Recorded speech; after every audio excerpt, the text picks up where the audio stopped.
asalaamaaleykum mbokki patriote yi gars yi ñu ngi ziar ñëpp di bëggee ñëpp di ñaanal ñëpp jàmm di ko ñaanal suñu bopp di ñaan Sénégal yàlla suñu borom defal leen jàmm. bon juste may wax may def sama intervention par rapport ak manifestation bi ñu dem suba di ñaax ñëpp rek di wax ñëpp que comme maa ngi ko doon wax démb rek man du ma xeexal kenn li am nag moo am ba am mooy Mali mi ngi nii tout près. waxuma seen président mais France bi ñu ko bëggee lijjanti ay mbirum population bi génn lijjanti ko Guinée la même chose Burkina la même chose Tchad actuellement la même chose des foules immenses minimum 500 000 personnes dañuy génn. lii suñu problème nag mooy ñun suñu waree def benn manifestation tout le temps li ñuy def mooy añ ba pare naan ndox mu sedd naan ataaya soo ko dem pour ñu ne dañuy mener un combat c'est vraiment indigne. manifestation da la koy jaral maanaam ni mu la koy jaralee mooy wax dëgg yàlla nga def Touba 8 heures fekk la Dakar maximum 9 heures fekk la Dakar loolu mooy yoon. tey su fekkee dañuy xeex benn mbir loo xam ne ñu ngi koy xeex pendant 10 ans nga gis ne Macky Sall chaque jour mi ngi teg ay acte dafa ragal nag wax dëgg yàlla mais Macky Sall soo ko xoolee xam ne am na ñu ko conseillé ne ko Vinci sa dernière carte ngay jouer foog nga wane fit ak fermeté Macky Sall ci loolu la nekk foog nga wane sa fit. parce que ñoom pour ñoom la pire chose qui peuvent leur arriver mooy le fait que Ousmane Sonko doon président léegi waxuma sax Ousmane Sonko doon président mais ils disent que Ousmane Sonko sax du doon député gis ngeen suñu bàyyee lii mu jàll ñu éliminer Ousmane Sonko ci élection législative yi Macky Sall dina déclarer candidature am éliminer Ousmane Sonko ci élection présidentielle te kenn du ci mën dara yëkkatiwaat procès gis nga lii c'est un préalable maanaam ballon de sonde la Macky ñemewul mais day sondé sa waay 7000 corps policiers ñoo nekk Sénégal te 5000 yi ñooy ñi nga xam ne ay policiers lañ ñeneen ñi ci ëpp ay nervis yu recruté lañ loolu yaakaar naa ko. gendarmerie la même chose te ci biir policiers y a des policiers yoo xam ne c'est des républicains ils seront jamais gelés gendarmerie la même chose l'armée la même chose. li ñuy xeex nii xeexuñu ko pour ñun suñu bopp mais on se bat pour le Sénégal su fekkee ku nekk yaa ngi dund loo xam c'est extraordinaire nga gis ni 11 xale dee nañ ku nekk na xool doomam mu xool su fekkoon dafa lakk ban sentiment lay am. nga gis ne am na ñoo xam ne toj nañ seen kër am na ñoo xam ne ñàkk nañ seen liggéey am na ñoo xam ne ñi ngi seen boutique tëj nañ ndax li nga xam ne maanaam concurrence déloyale boo xam ne Macky Sall ubbil na suñu dëkk nit ñi. maanaam multinational les multinationaux ñuy def lu leen neex ñu war a xeex loolu yëpp Sénégal am président bu nekk mais ku mel ni Macky Sall mosuñu ko am lu ko neex rek la xam waaye ñemewul waaye comme dafay làqul ci ginnaaw police ak gendarmerie yokkal leen seen salaire ñoom promettre nañ ko ni gars yi seen manifestation yi dañuy sóob rek du bëri. léegi nag dafa am ñoom stratégie bu ñuy teg c'est-à-dire que Dakar pour li tax ñu war a teel a dem. te j'interpelle le président Ousmane Sonko gëwma manifestation benn fan man gëwma lool li ma gëm mooy manifestation continuelle ba ñu am gain de cause man dama gëm ni man su may dem manifestation dama war a jënd li may lekk pour 3 jours man loolu laa gëm. dama gëm ni manifestation ñibbi man gëwma ko xam nga lu ma gëm place Taksim laa gëm li ma gëm mooy ñi nga xam ne ñëpp dañoo am révolution ba changer seen dëkk ni mu leen jaral waaye dañoo bëgg kër.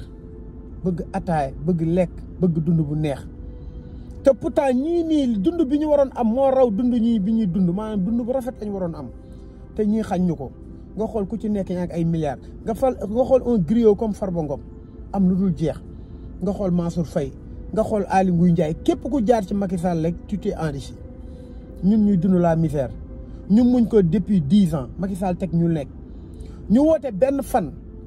pour manifestation nit ñi di toog ba ay 3 heures yéen xanaa da ngeen xamul ñii seen stratégie lan la mais Dakar 4 artères moo fay dugg Dakar 4 portes la am pour dugg ville plateau pour dugg ville de Dakar 4 portes moo fa am benn bi mooy corniche ouest bi nga xam ne moom ngay jógee Almadies Ngor ñëw beneen bi mooy Cheikh Anta Diop beneen bi mooy Lamine Gueye beneen bi mooy maanaam route de Rufisque maanaam zone industrielle bi mais ñoom ni ñuy def mooy ils sont très futés xam nga nu ñuy def corniche bi soo xoolee rond point yëpp dañ koy boucher da fekkee dañuy filtrer oto yi ba su fekkee daanaka 10% oto yi ñooy dugg yow nga toog ba 3 heures nga quitté sa gàll su fekkee Cheikh Anta Diop xool leen foofu tout le temps dafa am montage diggante avenue bi nga xam ne mi ngi jógee corniche bi di ñëw dafa am ay montage yoo xam dañuy filtrer oto yi jógee VTN bi yëpp dañ leen di téye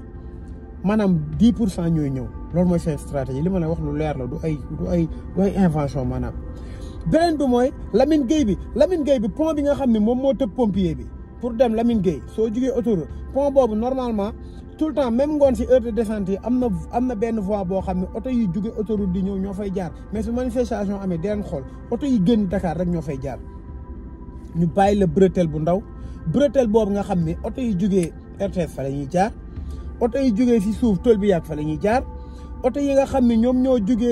jugee côté maanaam côté Colobane pour wëraat dem côté route de Rufisque fa la ñuy jaar mu doon bouche boo xam ne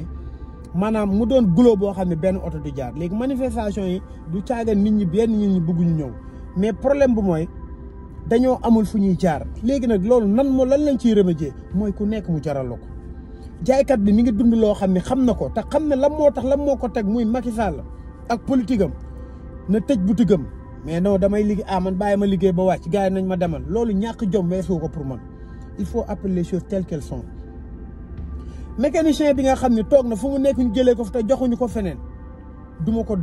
ko kiyal kooku su toogee di xaar naan damay liggéey yeneen dinañ dem kooku dafa ñàkk jom jaaykat bi nga xam ni mi ngi waaj a tëj ndax amatul njaay su doon am 200 000 par mois 25 000 lay am kooku dafa war a ñëw tëj boutique am parce que li mu nar a dund 10 ans yi yeneen su fi Macky Sall defee li mu bëgg a def ba toogaat fi mooy raw fop 2 jours wala 3 jours yi mu war a toog tëj boutique am di manifester. waa Petersen yi nga xam ne ñi ngi foofu ak wala salle de vente lakk avant auto pompier bi ñëw ñor na xom parce que ñoom ñoo ko tey en fait parce que loolu lañ bëgg parce que fi ngeen xamee loolu lañ bëgg nan la fen di laqee ñu bàyyi ba mu laq ñu ñëw ñu teg fa ay génie pour kenn fa lalaat c'est-à-dire que même su fekkee yàlla suñu laq bi c'est naturel mais ils l'ont utilisé à des fins purement politiques et stratégiques pour chasser leen foofu. Petersen jeunes yi nga xam ne Macky Sall moo leen waroon wut jox liggéey joxu leen liggéey parce que y a pas de politique industrielle tertiarisation kenn mënu ci développer secteur primaire mooy développer dëkk te amuñu industrie parce que amul volonté politique boobu ñooñu tey waruñu xaar ñu leen di ñëwal ku ci nekk na xam ne 8 heures war na ko fekk maximum 10 heures war na ko fekk Dakar parce que heure de montage yi amul kenn ku mën a filtrer nañu fees del Dakar te j'interpelle encore une fois le président Ousmane Sonko li ma koy wax laa koy waxaat góoma manifestation benn fan dañu war a toog biir Dakar ba am gain de cause Sénégal nag comme kenn mënuñoo lijjanti suñu problème du sëriñ du kenn du communicateur traditionnel du célébrité du secteur d'influence du kenn du journaliste du kenn du yenn opposants yi du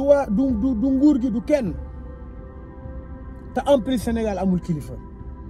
kilifa mooy koo xam ne gis nga maa ngi dégg sama benn xarit bu tudd Bachir Anne di ko wax nee na Muhammad sallallahu alayhi wa sallam su dara amaan maanaam mu nar a indi fitna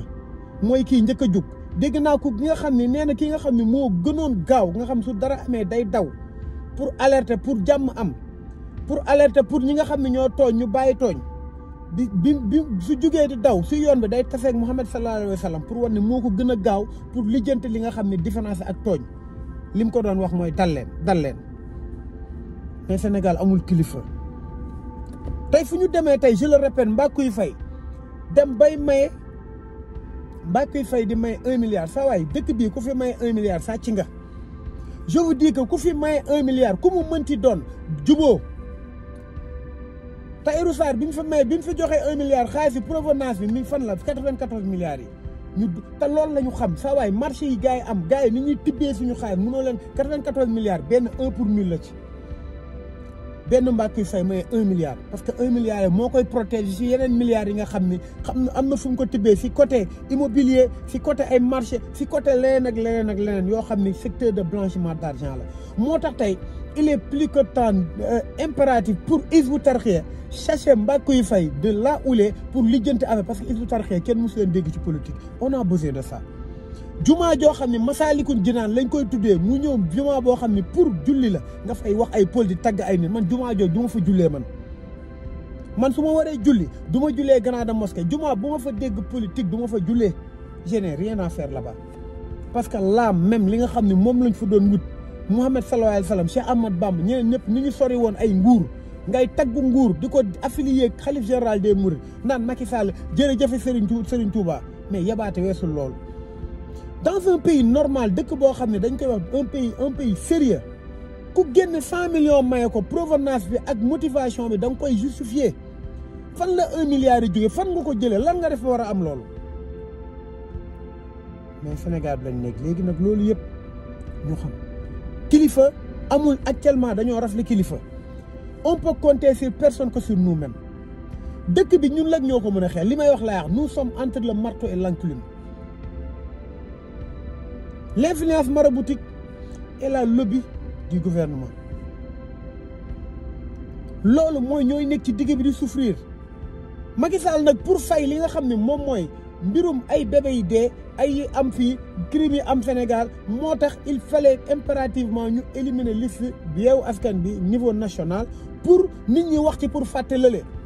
waaye man gëw man dañoo war a fàtte 11 bébé yi dee parce que mus am naa doom xam naa li ci nekk